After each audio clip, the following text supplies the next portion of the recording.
Сәлем достар, әуе апаты туралы естігенде көңіліміз абыржып, бойымызда қорқыныш әсері билейді. Әрине, санаулы минутта жүздеген адамның өмірі қиылуы, жан түршіктірер оқиға. Бірақ әуе апаттары қаншалықты қорқынышты болғанымен, дәл сол сәтте ұшақтың ішінде болған адамның жағдайын ешбір жан түсіне қоймас. Десе де, ұшақ немесе тікұшақ бортында орналасқан пилоттардың әңгімелерін бастан аяқ өздігінен жазатын қара жәшік атты тіркеуші аспап, әуе апатының соңғы секундтарын сақтап алып, апаттың себептерімен бірге ұшақтағы адамдардың өлім алдындағы соңғы сөздерін көрсетеді. Сіздермен бірге пазл арнасы. Бүгін біз әуе апатына ұшыраған адамдардың соңғы жазбаларын еститін боламыз.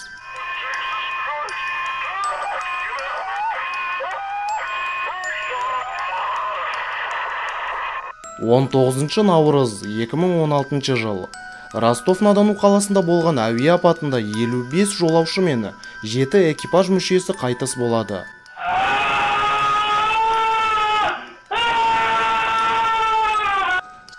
Ауа райының нашар болуынан Boeing 737 ұшағының командирі қонбастан бұрын артқа бұрыла бір рет айнала басына қону керек деген шешімді қабылдайды. Дәл сол сәтте ұшақта автопилот қосулы болып тұрды.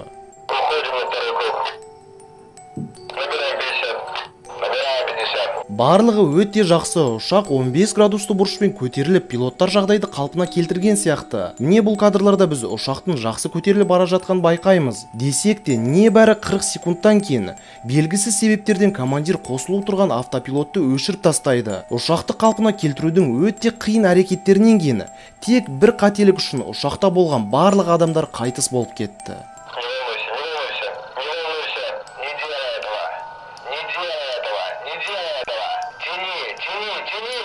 Қара жәшікке жазулы экипаж мүшелерін сөйлегендерін зерттеген мамандары ұшақтың құлауына ауа райы мен ұшқыштардың байқаусыздан жіберген қателігі себеп болды деп айтады. Ұшқыштардың біреуі байқаусыздан кнюпель батырмасын басып автопилотты өшіріп жіберген екен. Ұшақ болса үлкен жылдамдықпен жерге құлап 62 адамның өмірін әкетеді. Жарылысқа бірнеше секунд қалған кезде кабинада сұмдық айқай естіледі.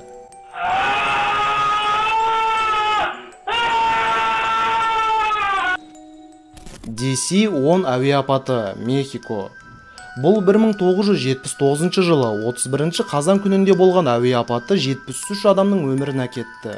Сәрсенбінің таңымен Лос-Анджелес қаласынан Мехико әуежайына қонбақ болған ұшақ тұманның салдарынан жабық әуежай жолына қонып, құрылыс техникаларына соғылып жарылып кетті.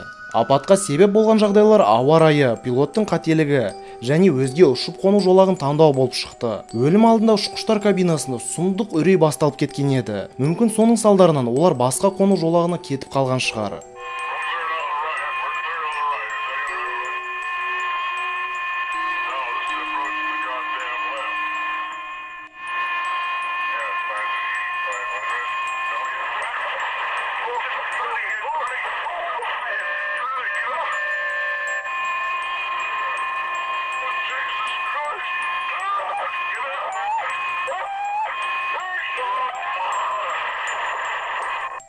Boeing 747, Токио.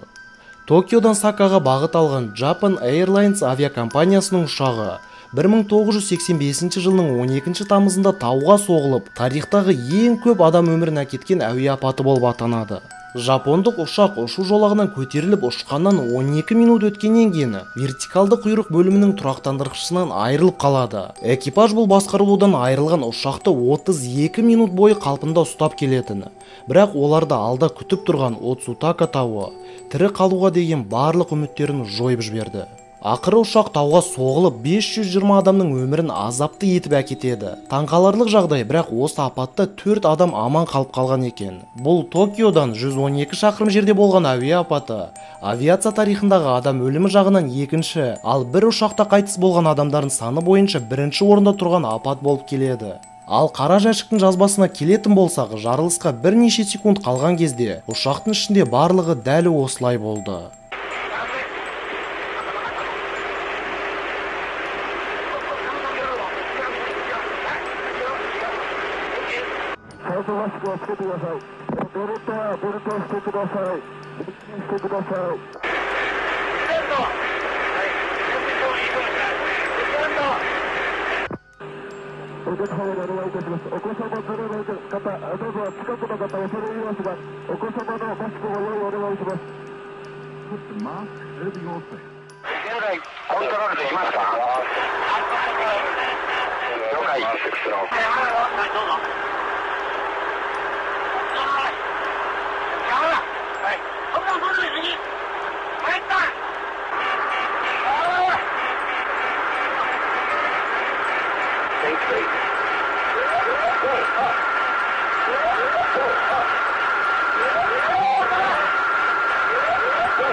Вашингтондағы Boeing 737 әуе апаты. 1982 жылы қаңтардың 13-інде Вашингтонның қасында Потомака өзенінің бойында үлкен әуе апаты болған. Air Florida компаниясының Boeing 737 авиарейсі қардың жауыны қатты болғандықтан 1 сағат 45 минутқа кешігіп шықты. Ұшақ ұшқаннан кейін 22 секунд қана өткен соң Boeing 737 құлай бастайды. Кейін ол Вашингтон мен Арлингтонды қосатын Потомака өзені бойында орналасқан Рашанго атты көпірге бар күшімен соғыла түседі. Ұшақ көпірге соғылған кезде ол көліктерге лық толып тұрған еді.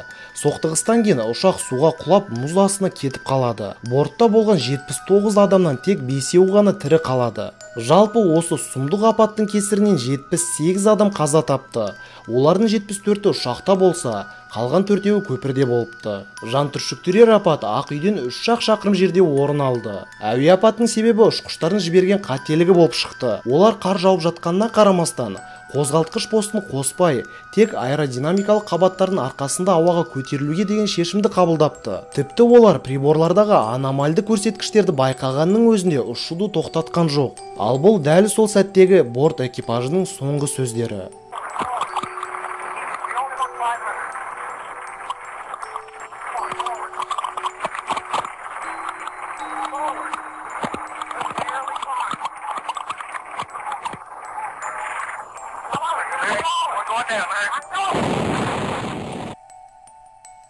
Джейн Дорнакер, тік ұшақ апаты.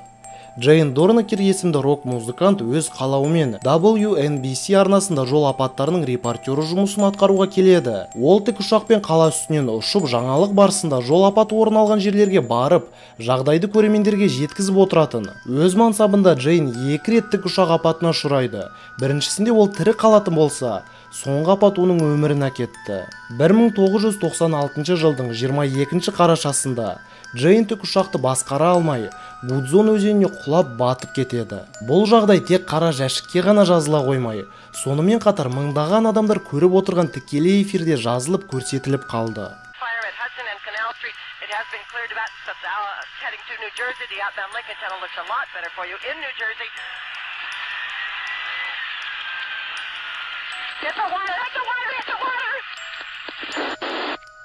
Okay, we're going to play some music here, I think. Find out what's going on with the helicopter. Бүгінгі видеомыздан кейін кейбіреулер әуе апаты жиі болады ғой деп қорқып қалуы мүмкін. Бірақ бұл қате пікір. Әрине, әуе көлігінің саны артып жатқандықтан апаттың да көбеюі заңдылық. Алайда статистикаға жүгінсек, керісінше қайғылы оқиғаның саны азайып келеді. Ал ұшақ әлі күнге дейін ең қауіпсіз көлік түрі болып келеді. Достар, еңбегімізге баға беріп, лайк басып, жаңа видеоларымызды өткізіп алмас үшін арнамызға тіркеліп, қасындағы қоңыраушаға басып қойыңыз. Сонымен қатар видео сипаттамасындағы және бірінші келтірілген пікірдегі сілтемелерден өтіп, біздің барлық әлеуметтік желілерімізге және де басқанда YouTube арналарымызға тіркеліп, әрдайым бізбен бірге болыңыз. Бүгінге осы пазлға жазыл.